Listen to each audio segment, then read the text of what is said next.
सगा मेहड़ शाख पारां तारके अस्पताल मेहड़ में 3 रोज़नि वारी मुफ़्त अखियुनि जी कैंप लगाई वई, जंहिंमें कराची हैदराबाद जे माहिर डॉक्टरनि पारां सभई मरीज़नि जे अखियुनि जा ऑपरेशन करे खेनि मुफ़्त दवाऊं ॾिनियूं वेंदियूं। जॾहिं त सिंध ग्रेजुएट्स एसोसिएशन सगा मेहड़ शाख जे सदर बदरुद्दीन पलट, डॉक्टर हिम्मत दास, जनरल सेक्रेटरी मोहम्मद आज़म पहर ऐं ॿियनि सगा जे अॻवाननि पारां मेहड़ जे तारके अस्पताल में 3 रोज़ा अखियुनि जे कैंप जो इफ्तिताह कयो वियो। मौके ते अॻूणो सूबाई वज़ीर MP फयाज़ अली भी मौजूद हो। ज़िले चेयरमैन घोटकी हाजी खान महर पंहिंजे तादियुनि सां गॾिजी लहर की तालके जे इलाइक़नि जो चौथे ॾींहुं बि दौरो करे लखें रुपयनि जे लागत सां सोलर सिस्टम ते हलण वारे RO प्लाटनि ऐं ॿियनि तरक़ियाती स्कीमुनि जा इफ्तिताह कया।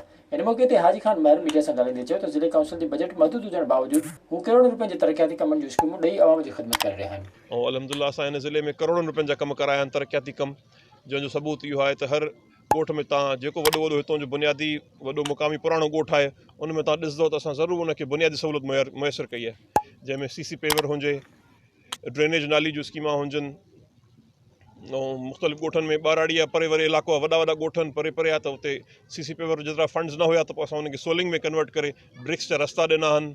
ॿियो माण्हुनि खे जेको आहे पीअण जो पाणी जी जेको असांजी बुनियादी वॾी हिकिड़ी मेगा स्कीम आहे घोटकी डिस्ट्रिक्ट काउंसिल जी, उहा आहे RO प्लांट्स।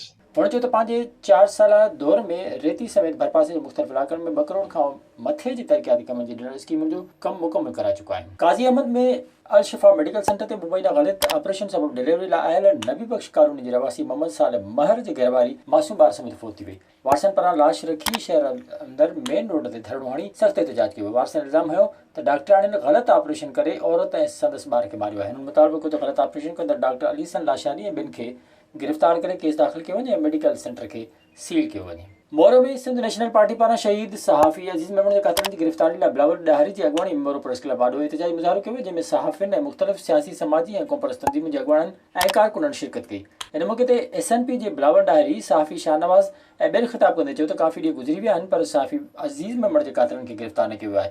पुलिस जो इहो अमल बर्दाश्त न कयो वेंदो। हुननि मुतालबो कयो त सहाफ़ी जे क़ातलनि खे गिरफ़्तार करे केफ़िर किरदार ताईं पहुचायो, न त ॿी सूरत में एहतिजाज जो सिलसिलो जारी रहंदो। विज़िट कयो अवामी आवाज़ मीडिया ग्रुप जी वेबसाइट awamiawaz.pk